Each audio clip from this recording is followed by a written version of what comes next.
Morning student. कल हमने पढ़ा था मैट्रिक्स के बारे में। आज हम पढ़ेंगे मैट्रिक्स के प्रकार, अवयव के प्रकार। सबसे पहले अपने पास आता है अवयव के प्रकार में पंक्ति मैट्रिक्स। सबसे पहले क्या आता है अपने पास? पंक्ति मैट्रिक्स।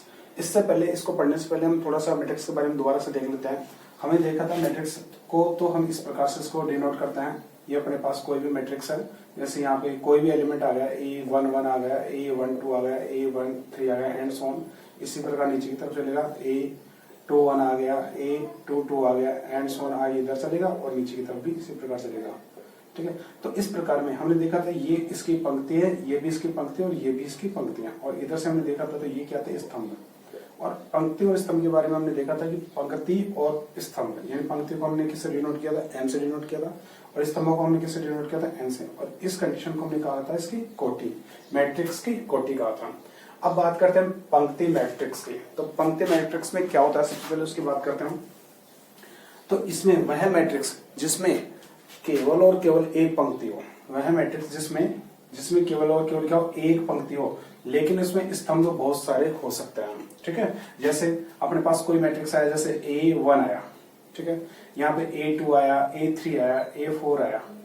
ठीक है, इस प्रकार से बहुत सारे। तो इसमें केवल पंक्ति की संख्या कितनी है? केवल एक है, लेकिन स्तंभ इसमें कितने हैं? बहुत सारे हो सकते हैं। ठीक है, यानी इसमें स्तंभ एक या एक से अधिक हो सकते हैं, लेकिन पंक्तियों की संख्या कितनी होनी चाहिए? एक होनी चाहिए। इस प्रकार के मैट्रिक्स को हम कहते हैं पंक्ति मैट्रिक्स। दोबारा देख लेते हैं, दूसरा एग्जाम देख लेते हैं। जैसे अपने पास एग्जाम्पल है 1 है, 2 है, 3 है and so on, in n तक चलेगा ये। ठीक है, तो इसमें पंक्ति की संख्या कितनी है? यानी पंक्ति की संख्या m बराबर कितनी है? 1। लेकिन n बराबर कितनी है? n बराबर यहाँ अपने पास है n, 1 से लेके n तक चल रहा है प्राकृत संख्या, तो यानी n बराबर अपने पास n है। तो इस प्रकार के मैट्रिक्स को हम क्या कहते हैं? पंक्ति मैट्रिक्स। वह मैट्रिक्स जिसमें पंक्ति की संख्या कितनी हो? केवल एक होनी चाहिए, लेकिन स्तंभ उसमें कितने भी हो सकते हैं। इस प्रकार के मैट्रिक्स को हम कहते हैं पंक्ति मैट्रिक्स। इसी प्रकार दूसरे अपने पास आते स्तंभ मैट्रिक्स। स्तंभ मैट्रिक्स में क्या होता है अपने पास? उसमें स्तंभ मैट्रिक्स में केवल और केवल एक स्तंभ होता है। ठीक है, स्तंभ मैट्रिक्स। तो स्तंभ मैट्रिक्स में क्या होता है अपने पास कि जैसे ये मैट्रिक्स अपने पास, ठीक है, इसमें जैसे अपने पास आ गया 1 आ गया, 2 आ गया, 3 आ गया, 4 आ गया एंड सो ऑन, n तक चलेगा माना। ठीक है, या हम कह सकते हैं m तक चलेगा। तो इस प्रकार की मैट्रिक्स जिसमें केवल और केवल स्तंभों की संख्या कितनी है? एक, और पंक्तियों की संख्या कितनी भी हो सकती है? एक हो सकती है, 2 हो सकती है और m तक, यानी कितनी भी हो सकती है। इसको हम दर्शाएं कैसे? जैसे अपने पास है ये मैट्रिक्स है, इसको a से डिनोट किया गया है। स्तंभ की संख्या, स्तंभ को हम बाद में लिखते हैं, पंक्ति की संख्या कितनी इसमें? m। तो पंक्ति की संख्या m इंटू स्तंभ की संख्या कितनी है? n, यानी ये इसकी कोटि होगी। इसकी कोटि क्या होगी? m इंटू 1 होगी। तो इस प्रकार के मैट्रिक्स को हम कहते हैं स्तंभ मैट्रिक्स। स्तंभ मैट्रिक्स क्या हो गया? दोबारा देखते हैं हम कि जिसमें स्तंभों की संख्या, यानी स्तंभों की संख्या कितनी होगी? केवल और केवल एक होगी, लेकिन पंक्तियों की संख्या कितनी भी हो सकती है। इस प्रकार के मैट्रिक्स को हम कहते हैं स्तंभ मैट्रिक्स। इस प्रकार के मैट्रिक्स को हम क्या कहते हैं? स्तंभ मैट्रिक्स कहते हैं। तीसरे नंबर पे अपने पास आता है वर्ग मैट्रिक्स। तीसरे नंबर पे अपने पास क्या आता है? वर्ग मैट्रिक्स। और वर्ग मैट्रिक्स की बात करते हैं तो वर्ग मैट्रिक्स कैसे कहते हैं? तो वर्ग मैट्रिक्स की बात करें, किसकी बात करें? वर्ग मैट्रिक्स। तो वर्ग मैट्रिक्स की बात करते हैं तो हम देखते हैं क्या कि वह मैट्रिक्स, कौन सा मैट्रिक्स? वह मैट्रिक्स जिसमें पंक्ति तथा स्तंभों की संख्या समान हो, उस प्रकार की मैट्रिक्स को हम कहते हैं वर्ग मैट्रिक्स। क्या कहते हैं? जैसे एग्जांपल लेते हैं, अपने पास A है, ये इसमें कोई अपने पास है, जैसे ये A है, B है, C है और D है। हम इसमें देखते हैं अपने पास C और स्मॉल d मांगा। इसमें देखते हैं अपने पास कि इसमें देखो स्तंभों की संख्या कितनी है? 1 और 2। ठीक है, और पंक्तियों की संख्या कितनी है? 1 और 2, यानी ये क्या है? 2 इंटू 2। तो इस प्रकार के मैट्रिक्स को, यानी जिसकी कोटि क्या हो? जिसकी स्तंभ और पंक्ति, यानी ये अपने पास पंक्ति है और ये क्या है? स्तंभ। यानी जिसमें स्तंभ यानी m बराबर भी क्या है? 2 है, और n बराबर भी क्या है? 2 है, यानी दोनों की संख्या यानी m की है, या इसको हम कह सकते हैं m बराबर n। इसको हम ये भी कह सकते हैं m बराबर n। यानी इस प्रकार के मैट्रिक्स, यानी जिसमें पंक्ति तथा स्तंभों की संख्या क्या हो? समान हो। अवयव कैसे भी हो सकता है, असमान हो सकता है, लेकिन पंक्ति और स्तंभों की संख्या कैसे होनी चाहिए? समान होनी चाहिए। इस प्रकार के मैट्रिक्स को हम कहते हैं वर्ग मैट्रिक्स। ठीक है, यानी जिसमें ऐसे मैट्रिक्स जिसमें पंक्ति तथा स्तंभों की संख्या कैसे होनी चाहिए? समान होनी चाहिए। इस प्रकार के मैट्रिक्स को हम कहते हैं वर्ग मैट्रिक्स, जिसमें m बराबर n होता है। इसको लिखित हम कैसे लिखते हैं, इसको हम लिख सकते हैं अपने पास A बराबर AIJ और बार क्या है M इंटू M लिख सकते हैं, या इसको हम ये भी लिख सकते हैं AIJ और बार N इंटू M, क्योंकि हम जानते हैं क्या M बराबर क्या है N, या तो M इंटू M लिख सकते हैं, N इंटू N हम इसको लिख सकते हैं। तो इस प्रकार के मैट्रिक्स को हम कहते हैं वर्ग मैट्रिक्स। चौथे नंबर पर अपने पास आते हैं विकर्ण मैट्रिक्स। चौथे नंबर पे अपने पास कौन से मैट्रिक्स आते हैं, विकर्ण मैट्रिक्स। और विकर्ण मैट्रिक्स की बात करते हैं तो अपन विकर्ण मैट्रिक्स क्या होता है उसकी बात करते हैं, तो विकर्ण मैट्रिक्स। अब विकर्ण मैट्रिक्स क्या होता है, देखो कि सबसे पहले तो विकर्ण मैट्रिक्स में क्या होता है, वर्ग मैट्रिक्स होना चाहिए। सबसे पहले क्या होना चाहिए कि पंक्ति तथा स्तंभों की संख्या समान होनी चाहिए। दूसरी कंडीशन क्या है कि जो पंक्ति और अपने पास विकर्ण है उनकी संख्या पंक्ति और तथा स्तंभों की संख्या क्या होनी चाहिए, समान होनी चाहिए। साथ में क्या होना चाहिए, उसका विकर्ण, उसके विकर्ण में कोई ना कोई अवयव होते हैं, वो कुछ भी हो सकते हैं, लेकिन उसके अलावा जो भी अवयव बचे वो सभी के सभी शून्य होने चाहिए। जैसा अपन देखते हैं ए, तो ए बराबर अपने पास कोई है। सबसे पहले तो हम क्या देखा हमने कि वर्ग मैट्रिक्स होना चाहिए। तो वर्ग मैट्रिक्स होना चाहिए, तो वर्ग के लिए जैसे हमने माना कि ये 1 है, 0 है, 0 है, ये 0 है, ये 1 है, ये 0 है, ये 0 है, 0 है, 1। अब इसको हम क्या देखते हैं कि इसके विकर्ण के जो अवयव हैं वो तो कुछ भी हो सकता है, लेकिन शेष जो अवयव हैं वो क्या होने चाहिए, शून्य होने चाहिए। ये जैसे शून्य, ये शून्य, ये शून्य, ये शून्य, ये शून्य और ये शून्य। और हमने क्या देखा, इसमें पंक्तियों की संख्या 3 है, स्तंभों की संख्या भी क्या है, 3 है। तो ये विकर्ण मैट्रिक्स किस में बनेगा, हमेशा वर्ग मैट्रिक्स में बनेगा। किस में बनेगा, हमेशा किस में बनेगा, वर्ग मैट्रिक्स में बनेगा। लेकिन विकर्ण के अवयव इसमें कुछ भी हो सकते हैं, लेकिन विकर्ण के अलावा जितने भी एलिमेंट्स, जितने भी अवयव सारे सारे क्या होने चाहिए, शून्य होने चाहिए। इस प्रकार के मैट्रिक्स को हम कहते हैं विकर्ण मैट्रिक्स। इस प्रकार के मैट्रिक्स को हम क्या कहते हैं, विकर्ण मैट्रिक्स इसको हम कहते हैं।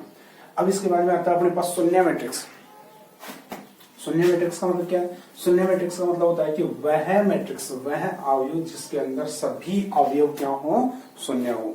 क्या कि वह अवयव अपने पास, यानी शून्य मैट्रिक्स, शून्य अवयव हम इसको कह सकते हैं। तो वह शून्य मैट्रिक्स, इसमें क्या होता है, इसमें क्या होता है कि वह मैट्रिक्स जिसके अंदर सभी एलिमेंट्स क्या हो, शून्य हो, 0 हो, उसमें कोई भी एलिमेंट शून्य के अलावा नहीं होना चाहिए, उस मैट्रिक्स को हम कहते हैं शून्य मैट्रिक्स। जैसे अपने पास ए कोई मैट्रिक्स है, तो इसमें 0 0 0 0 ये एलिमेंट्स हैं, यानी सभी एलिमेंट, सभी अवयव इसके क्या है, शून्य है।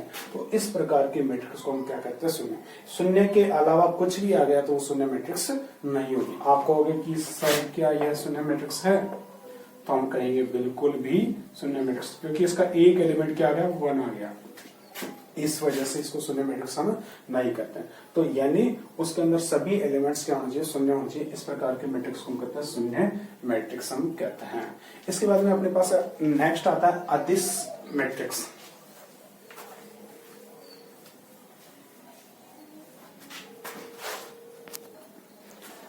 अपने पास छठा है अदिश मैट्रिक्स।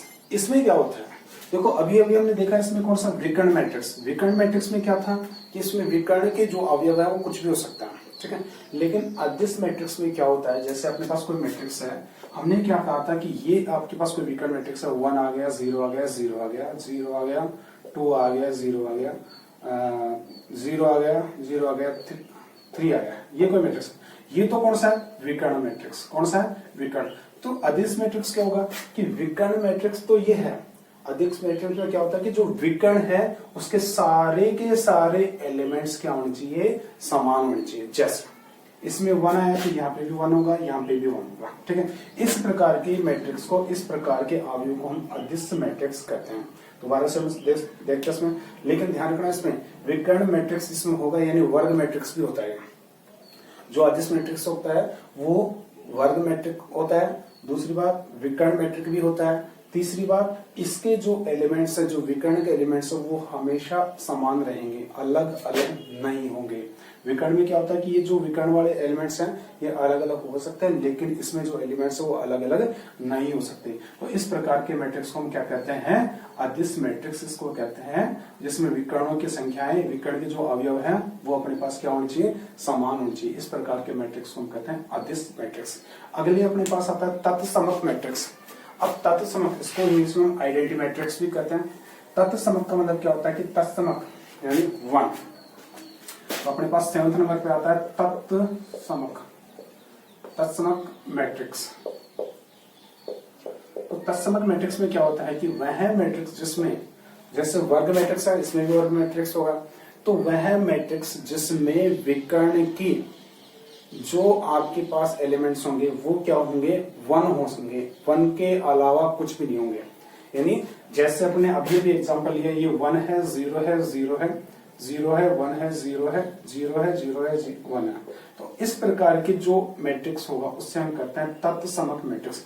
यानी इसमें विकर्णों के जो एलिमेंट्स होंगे, जो अवयव होंगे, वो हमेशा 1 ही हो सकते हैं, 1 के अलावा कुछ भी नहीं हो सकते। अब देखो 3 मैट्रिक्स हमने देखे इसमें, ये भी एक वर्ग मैट्रिक्स होगा। तीनों के बीच में अंतर क्या है? सबसे पहले हमने इसमें देखा था विकर्ण मैट्रिक्स, हमने देखा था विकर्ण मैट्रिक्स, विकर्ण मैट्रिक्स। दूसरे नंबर पे हमने देखा कि विकर्ण के बाद में हमने अदिश मैट्रिक्स देखा, अदिश मैट्रिक्स, और अपने पास आ गया तत्समक मैट्रिक्स। ये 3 मैट्रिक्स है, तीनों की कंडीशन एक जैसी है, लेकिन इसमें क्या अंतर है? विकर्ण मैट्रिक्स की बात करें तो विकर्ण मैट्रिक्स की बात करें कि विकर्ण के जो एलिमेंट्स है वो कुछ भी हो सकते हैं। फर्स्ट कंडीशन, विकर्ण के जो एलिमेंट्स हैं वो कुछ भी हो सकते हैं, अलग अलग यानी भिन्न भिन्न हो सकते हैं। जैसे 1 है, 2 है, 3 है, पॉइंट में कुछ भी हो सकता है।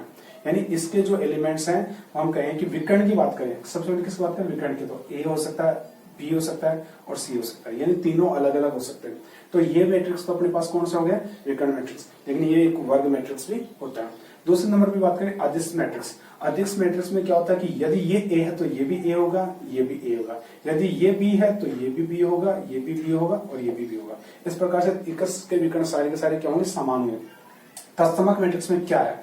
इसमें अंतर क्या है कि इसमें विकर्ण तो होंगे, लेकिन इसका विकर्ण एक हो सकता है, इसका भी एक हो सकता है, इसका भी एक ही होगा। तीनों के जो अवयव, विकर्ण की जो अवयव है अपने पास, वो हमेशा क्या होंगे? एक ही हो सकते हैं, इसके अलावा कुछ भी नहीं हो सकते।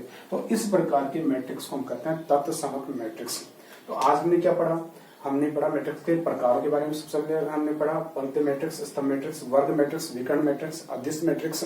इसके बाद में तत्समक मैट्रिक्स और एक शून्य मैट्रिक्स हमने पढ़ा।